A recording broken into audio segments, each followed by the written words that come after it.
Part 1. You will hear a telephone conversation about opening a bank account. First, you have some time to look at questions 1 to 7.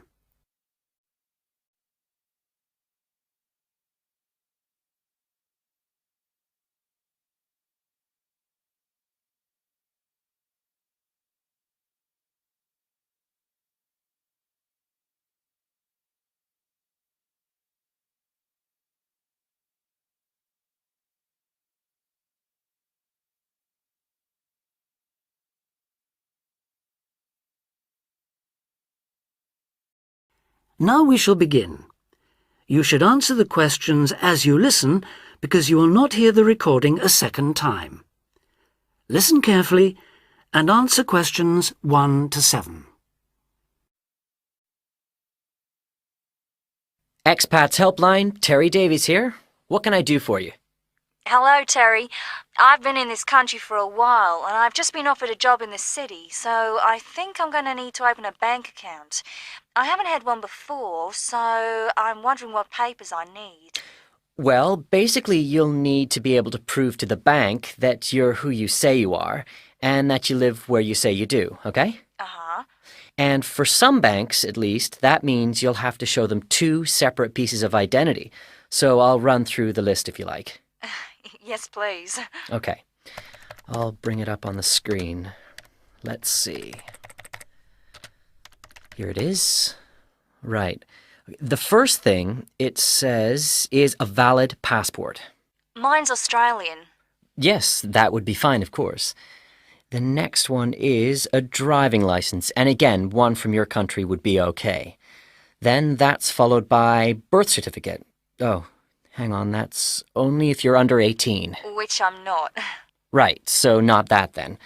But you can also show them a benefit book. For instance, if you're in ill health, or unemployed, or getting income support. Yes, I could bring that. Or a letter from my employer, maybe? Well, that's not actually on the list, so we'll have to assume you can't. Okay. And to prove where I live? Again, there are several possible things listed here. For instance, you could use a bill for council tax, or something else for where you live, such as an insurance certificate. I've got one of those, somewhere among all my papers. But what about bills? Things like phone bills, I mean.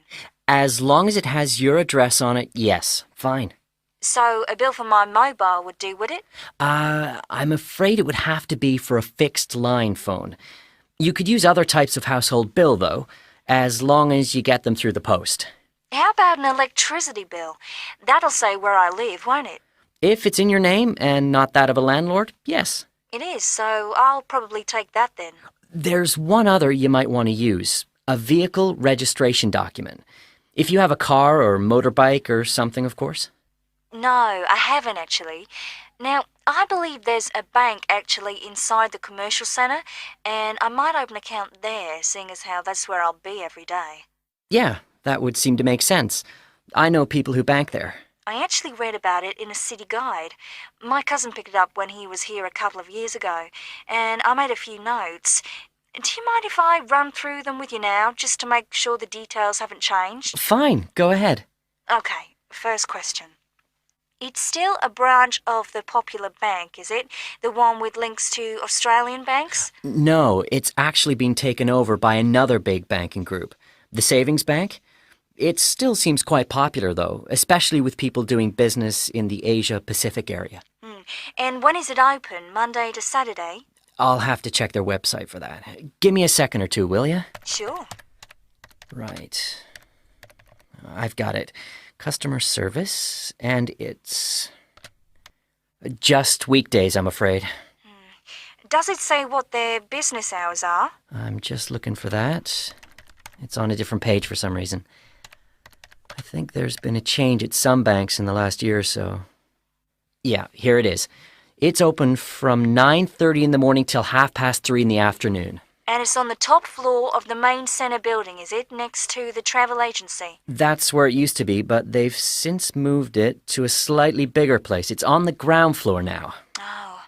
And one last thing on this. I know most banks give incentives to young people to open accounts with them, but apparently this one didn't. Do you know if they're offering anything these days? I'll just check. I'm sure they'd say so on their new clients page if they were. No, there's nothing mentioned here. That's a pity. I was quite looking forward to getting my free gift.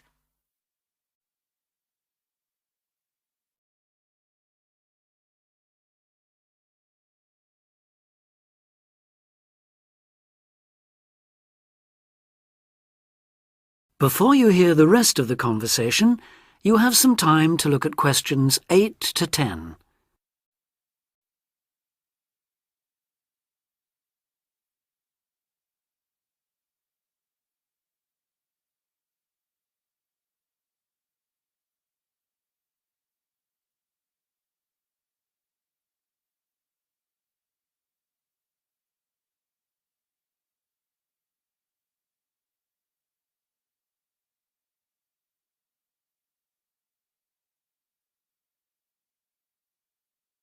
Now listen and answer questions 8 to 10.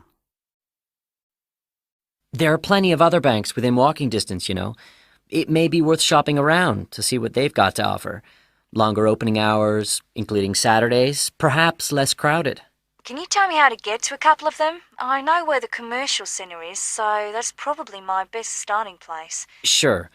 For the Royal Bank, you need to turn left when you leave the centre, go along Market Street past the post office, and turn left up Bridge Street past the Shaw Theatre. Then you take the first right. You'll see an internet cafe on the other side, and the Royal is just a bit further along on the right, directly opposite the Park Hotel. Okay, I've got that. What about the Northern Bank? For that one, you turn right as you come out of the centre and go along Market Street until you come to the junction with West Street. There you turn right again and carry on up as far as the next junction where you take a left. You'll see the bank from there. It's the third building on the right. Fine. And the last one, the National Bank? You can go either way from the centre, really. Up West Street or Bridge Street and then along past City Hall. The bank is on the other side of the road, right next to the tourist office. You can't miss it. Great. Thanks a lot for your help. Anytime. Bye. Bye. That is the end of part 1. You now have half a minute to check your answers.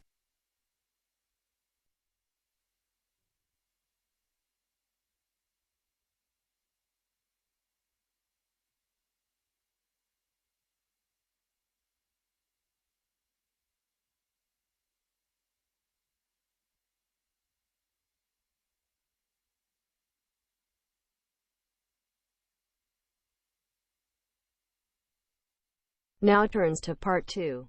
Part 2. You will hear an extract from a talk about employment interviews.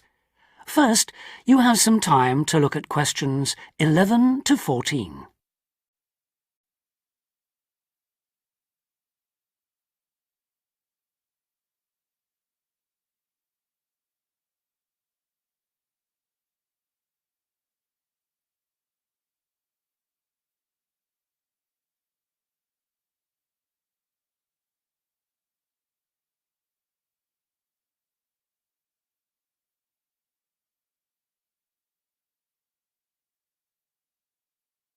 Now listen carefully and answer questions 11 to 14.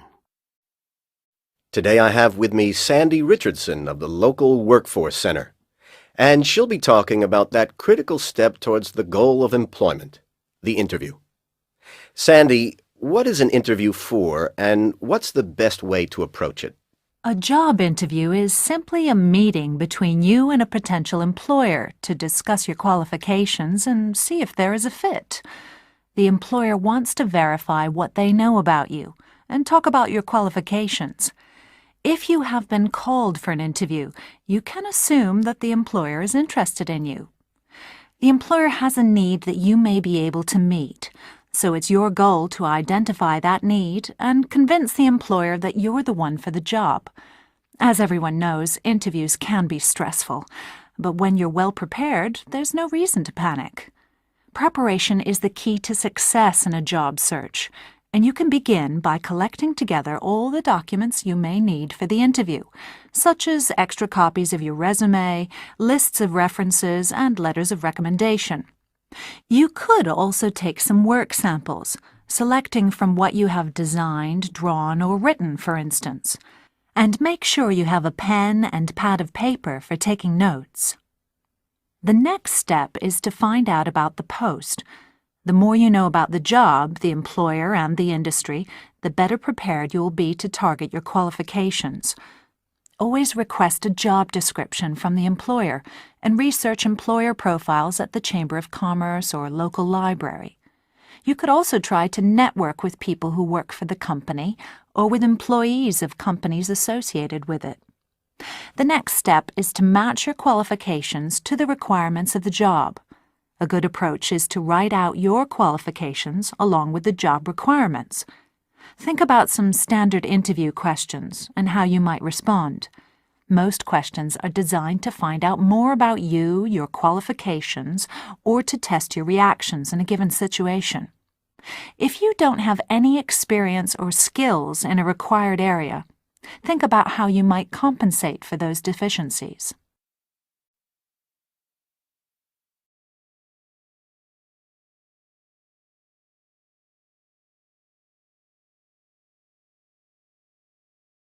Before you hear the rest of the talk, you have some time to look at questions 15 to 20.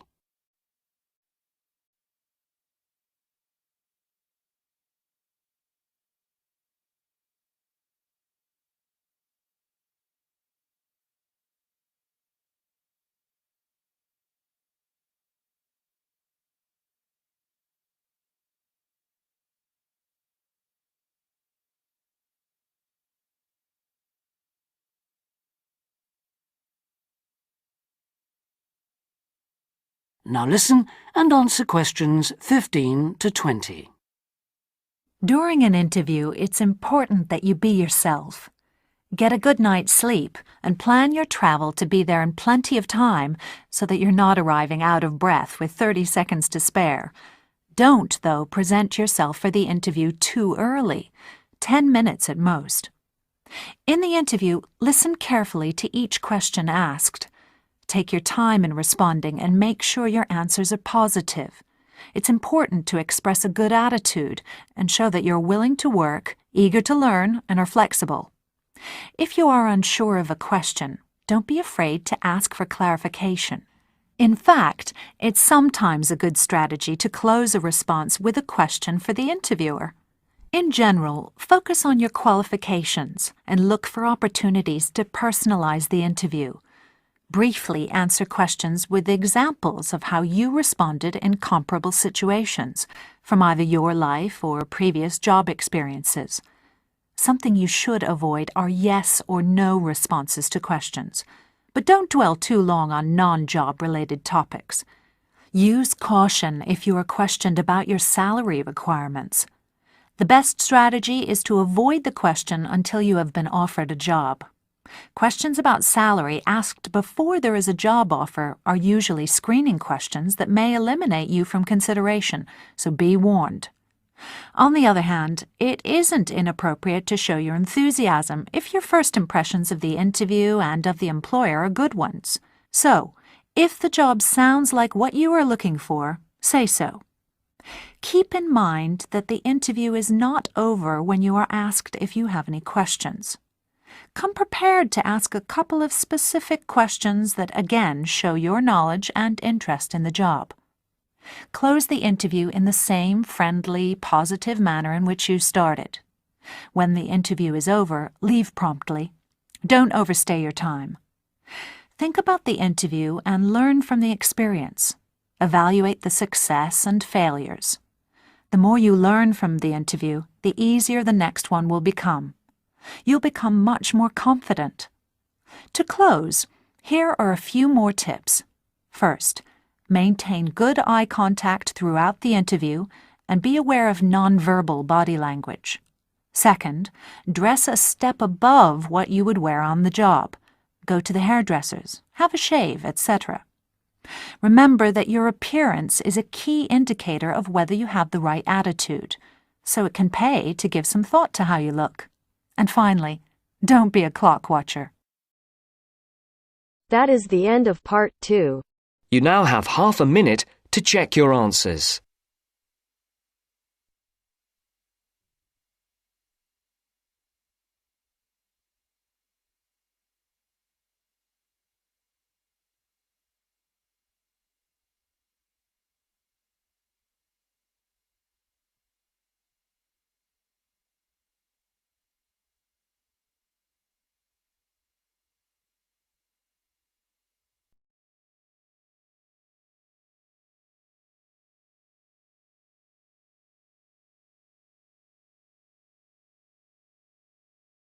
Now turns to Part 3.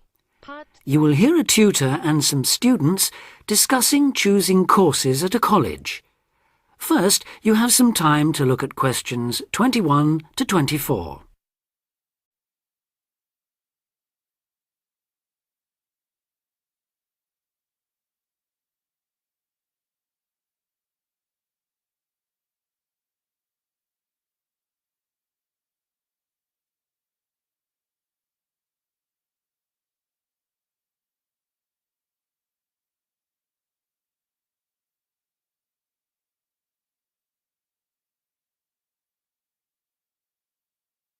Now listen carefully and answer questions 21 to 24. As you know, this week you choose your modules for the first year of study. So this introductory meeting is aimed at helping you make informed choices. I think the best way to do this is on a question and answer basis. So who'd like to start? Pat? Yes. There's something I've been wondering about. Will my choice affect my career opportunities? Well, for most students, the choice of Level 1 modules won't be crucial in terms of a later career. In fact, many graduate-level jobs will accept graduates from a range of degree courses. Employers will often be at least as interested in how well a student has performed academically and how the whole experience of university has developed the student as a person, as in the detail of the course options chosen. Selecting modules that will interest you and in which you think you will be particularly successful is therefore also likely to make good sense in career terms. On certain degree courses, though, module choice can be important. This applies mainly to vocational courses, where the degree confers an accredited professional training as well as university education. Usually the modules students are required to take will include all those needed to meet those professional requirements. Your academic department, in this case Chemical and Process Engineering, and the university's career service will be able to advise you, and will be pleased to help you sort out anything you're not certain about. Right.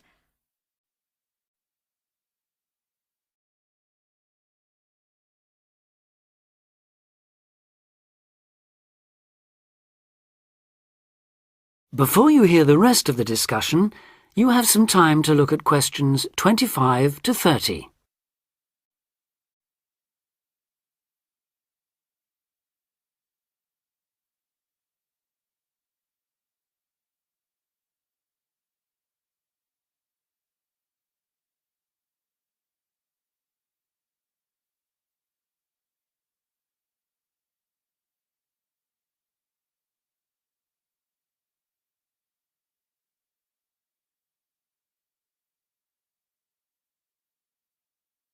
Now listen and answer questions 25 to 30. I'd like to ask a few things about the Applied Chemical Engineering module. Fine. What would you like to know? Well, apart from the work on practical engineering, what other topics are covered? Some that might surprise you. One that students always seem to like includes interviewing techniques, presentation skills, and producing written reports. They sound interesting. How are they taught? Through lectures, practical classes, and personal tutorials. Applied Chemical Engineering lasts all year, of course, so there's plenty of time. And what about assessment? through project work, usually, or dissertation, not exams as such.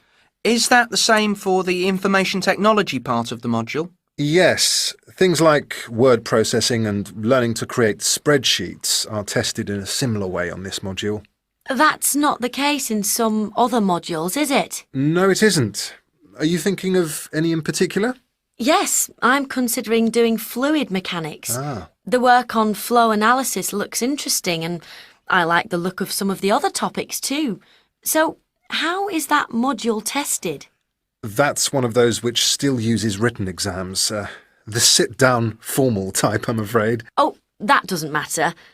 I quite like that kind, as it happens. Pat, you've got a question. Yes. I was wondering about Science 1 in chemical engineering. How is that organised? It's a bit different from other modules, isn't it?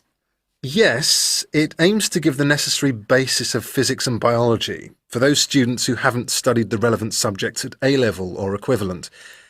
In practice, it means that students who have already studied physics are excused the physics lectures, while those who've done biology are exempt from attending the biology lectures. In the second part of the module, you're assessed on your project work in one of those subjects. And does the teaching approach differ too? Yes, particularly in one respect. You're encouraged to learn by working out the solutions to problems for yourself. I like the sound of that. OK. Anything else? Yes, I believe it's possible to do a modern language as part of the course. Can you tell me a bit about the Spanish 1A module? Certainly. The main emphasis in 1A is on understanding and speaking, but students also learn to carry out some straightforward reading and writing tasks. Basic aspects of grammar are also introduced and practiced. The module comprises 36 hours of class contact, mainly in tutorial groups of 16 to 20, and students are expected to do approximately 64 hours of private study. It sounds interesting. I did some Spanish at the Cervantes Institute last year. Passed an exam, in fact. Ah, I'm afraid that means you can't do 1A. Oh. The regulations say this module may not be taken by students with a qualification in Spanish, though you could do 1B.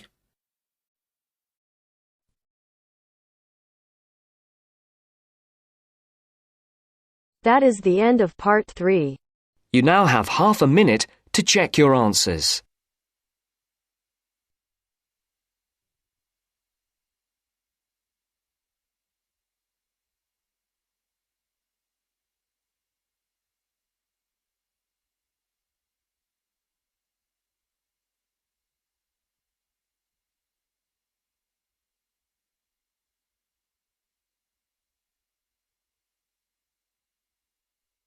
Now turns to part 4. Part 4. You will hear part of a lecture about a crater in Australia. First, you have some time to read questions 31 to 40.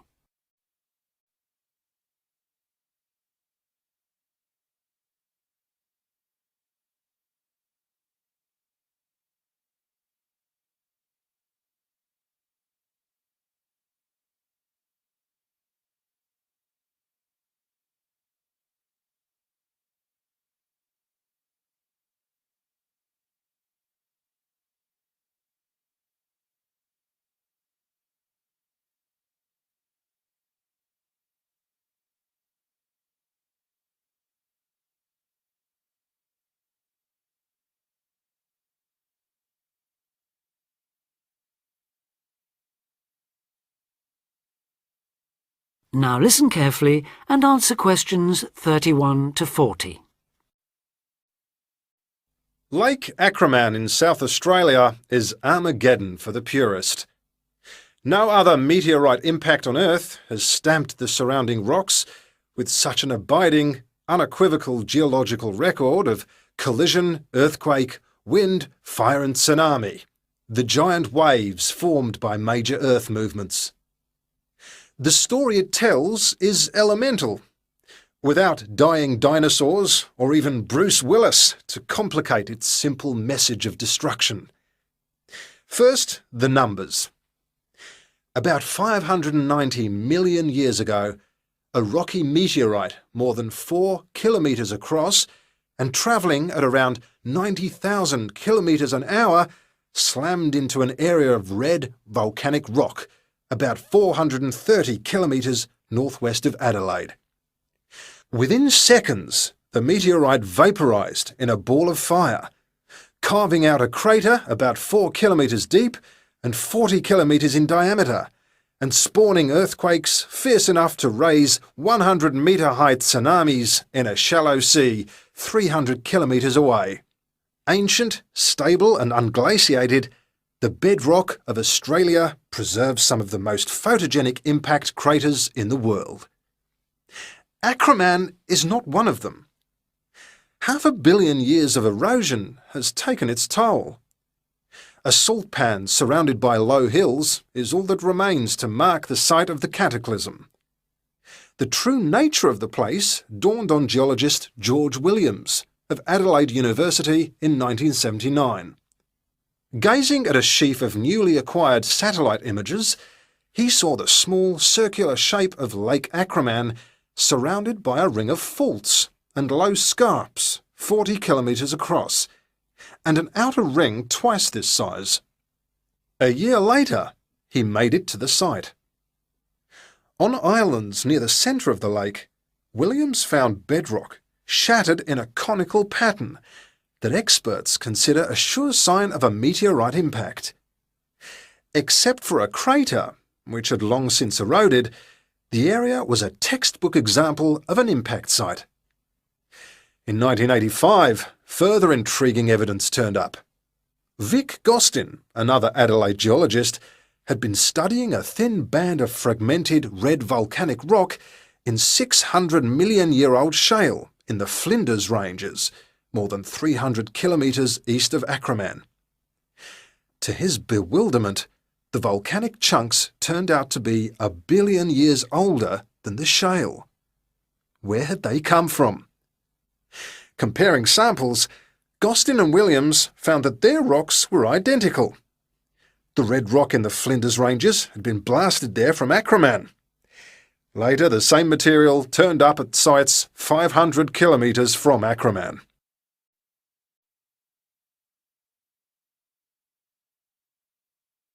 Everywhere, the bands of fragments showed the same structure. Coarse pebbles at the bottom, then a cocktail of silt and sand, then layers of increasingly fine sand, distorted on top into a wavy, scalloped pattern. These layers also show, step by step, how the meteorite transformed the floor of an ancient sea hundreds of kilometres away, according to Malcolm Wallace of Melbourne University. First came the earthquake. Travelling at about 3 kilometres a second, shock waves arrived offshore within a minute or two of the collision, stirring up the water with clouds of silt as the seabed shook. Then shattered rock from the explosion arrived by air. Pebbles and boulders crashed into the water, reaching a depth of about 200 metres within a minute. One day they would become the lower band of the Flinders Rock. Sand took up to an hour to come to rest, finally bedding down with the silt that was also now settling on the sea floor as the effects of the earthquake died away. This mixture would eventually form the next layer. About an hour after the meteorite's impact, huge waves rolled in, leaving the ripples on the surface that later hardened into rock. Clear as mud is not an oxymoron. In Acraman, the arid, timeless Australian outback has preserved the closest thing the Earth can boast to a perfect pockmark, the pinnacle of imperfection.